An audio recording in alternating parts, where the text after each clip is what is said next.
Les animaux les plus étranges, les plus insolites, les plus mignons parfois aussi, sont dans Drôle de Zoo. L'émission qui s'intéresse aux espèces les plus originales.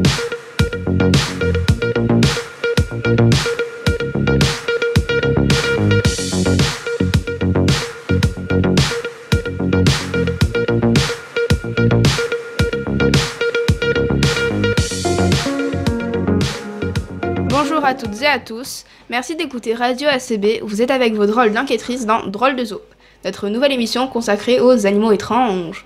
Aujourd'hui, on parle du marat. À quoi ressemble-t-il ?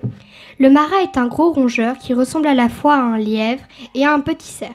Il a un pelage gris, blanc et orange. Sa tête est allongée et son museau est arrondi.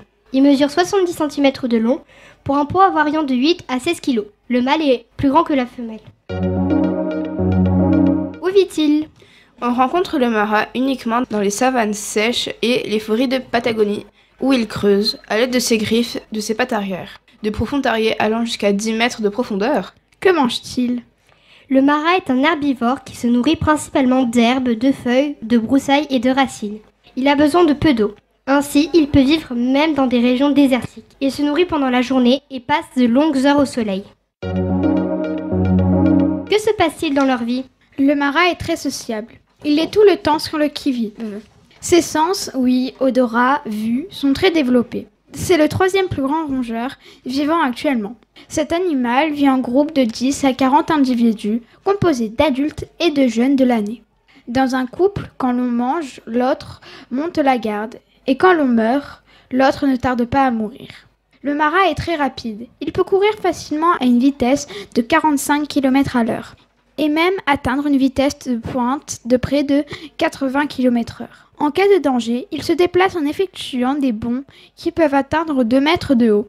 Le marat est monogame, ce qui signifie n'avoir qu'un seul conjoint, ce qui est très rare chez un mammifère. Le mâle et la femelle se réunissent pour la vie ou pour une saison. Le mâle peut se reproduire à l'âge d'1 an et la femelle à l'âge de 5 mois. La femelle donne naissance à l'entrée de son terrier à une portée de 3 à 4 petits. Ils pourront se déplacer dans le terrier en peu de temps et ils seront sevrés à l'âge de 2 ou 3 mois. Il deviendra autonome à l'âge de 80 jours environ. Le même terrier est utilisé et partagé par plusieurs couples. Chaque couple nourrit ses petits. En captivité, un marat peut vivre de 10 à 15 ans dans son milieu naturel. On estime qu'il a une espérance de vie de 10 ans environ. Est-il menacé ? Oui, le marat est menacé à cause de la destruction de son habitat et surtout la chasse pour sa peau qui a entraîné une grande diminution des populations.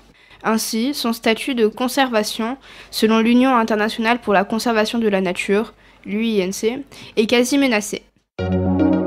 C'est la fin de notre émission sur le marat. On se retrouve une prochaine fois pour un nouvel animal étrange. Au revoir. Drôle de Zoo. L'émission qui s'intéresse aux espèces les plus originales.